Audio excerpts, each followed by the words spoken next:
Muş'ta yaşamaya başladık bir aydır. Ekmek fiyatları çok fazla. Yöresel olarak zaten halkın gelir durumu da çok düşük. Bu sebepten dolayı ekmek fiyatlarının yükseltisinden dolayı ekmek alımlarında rakam olarak azalıyor. Zaten ailesel olarak da kişilerin çok fazla çocuk falan da var. Bu durumdan dolayı ekmek tutarı 5 tane alacak aile ekmek fiyatından dolayı 3-4 tane almak zorunda kalıyor. Nereden geldik? Ben İstanbul'dan geliyorum. Oradaki ekmek fiyatları buraya göre orantılı neredeyse aynı, yani bir metropol şehirle Muş'un aynı kıyaslanması biraz abes kaçıyor. Mantıksal olarak bakıldığında biraz daha ucuz olması gerekiyor ekmek fiyatlarının. Muş Alparslan Üniversitesi'nde okuyorum. Buraya geleli yaklaşık 4-5 alıyor. Geldiğim şehirde ekmek fiyatı bayağı ucuzdur. Hani buraya geldiğimden beri ekmek fiyatı bir anda çok fazla arttı. Şu an aldığımız ekmek fiyatı 90 kuruş. Geldiğim şehirde Bursa'da ekmek hem gramajı fazla hem de daha bir ucuz, 75 kuruş falan. Hani burası fakir bir yer, gelişmişlik düzeyi olarak da ucuz bir yer. Öğrenci olarak burada fazlasıyla sıkıntı yaşıyoruz. Bir de maddi imkansızlıklarımız var. Hani sadece biz değil, bir de maddi durumları, imkanları el vermeyen insanlar da var. Hani bundan dolayı ekmek fiyatlarında bir çare bulunmasını istiyoruz.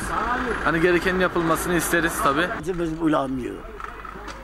Kardeşim hepsi zavallı fakirdiler. Gençler hepsi boş. Bunlara hizmet lazım. Yani bütün insanlarımız bir ekmeğe muhtaç. Bir ekmek için ayağa kalkacaklar. Bu ekmek için hizmet lazımdır. Bütün gençlerimize. Sayın Başbakanımız ona bunu bir hal etsin. Günde 20 tane ekmek alıyorum. Kardeşime söyleyeyim. Bu ekmek fiyatlı, sebzeye göre fiyatlı değildir. 1 kilo sebze 1 milyondur. O sebzeye karşı, yaşıca karşı ekmek hiç fiyatlı değildir. Normaldir yani ekmek, kardeşime diyorum. Eğer bu milletin derdini sorarsa, bu millete hizmet lazımdır. Ekmek parasını millet, buradaki çalışan evet yetmiyor. Aylık yetmiyor. Suç fırıncıların değildir. Kardeşime diyelim. Suç yönetimindir tabii. Suç tabii yönetimindir. Şimdi o adam sebze mi alsın, şeker mi alsın, çay mı alsın buradaki işçi? Ama yoktur. Buyur.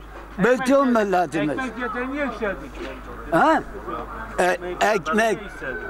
Ekmek niye yükselmiş? Neden? Ha, işçiler orada zam istedi.